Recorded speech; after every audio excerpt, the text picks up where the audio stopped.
update ng bayan. Maasahan anumang panahon.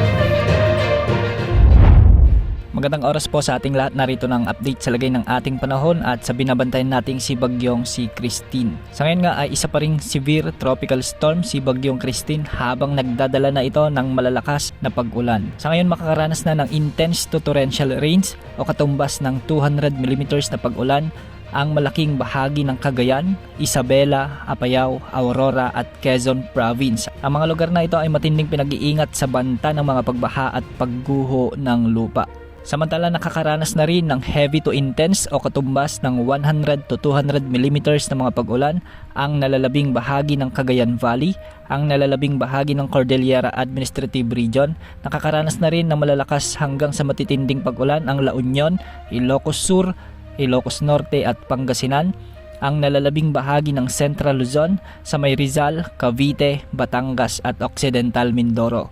Dulot na ito ng direktang epekto ni Bagyong Christine. Samantala makakaranas din ng moderate to heavy o katamtaman hanggang sa malalakas na pag-ulan o katumbas ng 50 to 100 mm na pag-ulan ang nalalabing bahagi ng Calabarzon, Metro Manila, Oriental Mindoro, Marinduque, Romblon, Calamian Islands, Bicol Region, Negros Occidental at Western Visayas. Ang mga lugar na ito pinag-iingat rin sa banta ng mga pagbaha at pagguho ng lupa lalo na yung mga ilang araw ng inuulan. Ngayong araw ng Huwebes hanggang gabi ng Biyernes, asahan na magkakaranas naman ng matitindi o intense to torrential rains pa rin o katumbas ng 200 mm na pag-ulan ang mga probinsya ng Pangasinan, Zambales at La Union. Ito ay dahil sa direktang pagdaan ni Bagyong Christine sa mga nasabing lalawigan.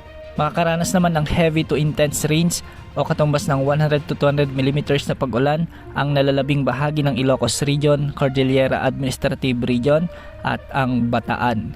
Samantala makakaranas rin ng katamtaman hanggang sa malalakas na pag-ulan ang Cagayan Valley, Tarlac, Pampanga, Nueva Ecija, Bulacan, Metro Manila, Cavite, Batangas at Occidental Mindoro. Sa pagdaan ni Bagyong Christine sa kalupaan ng Northern Luzon, asahan na maraming lugar ang posibleng makaranas ng mga pagbaha at pagguho ng lupa dahil sa matitinding pag-ulan dulot ng bagyo. Posibleng dumaan ito sa bahagi ng Cagayan area o di kaya naman ay sa Isabela, dadaan sa may Kalinga at posibleng lumabas sa Ilocos Sur o di kaya naman ay sa La Union.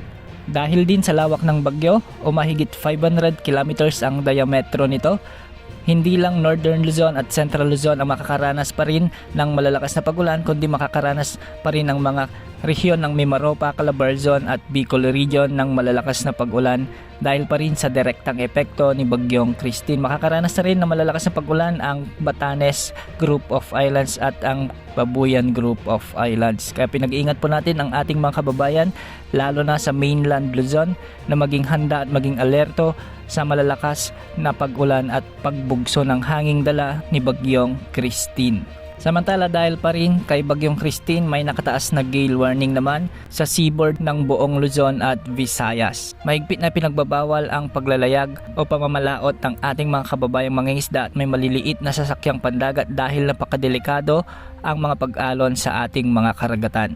Ayon sa Pag-asa, posibleng lumabas ng ating area of responsibility si Bagyong Christine pagsapit ng Biyernes, October 25.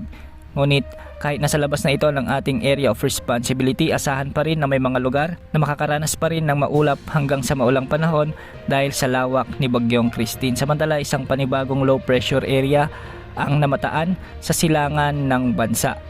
Ayon sa forecast track naman nito, posibleng lumakas ito bilang bagyo, ngunit hindi naman nakikitang tatama sa anumang bahagi ng ating bansa.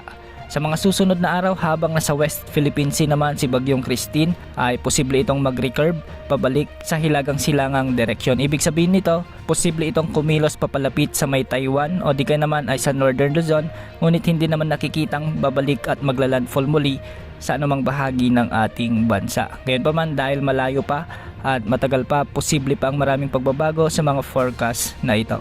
Yan muna ang update sa lagay ng ating panahon. Ito po ang weather update ng bayan, maasahan anumang panahon.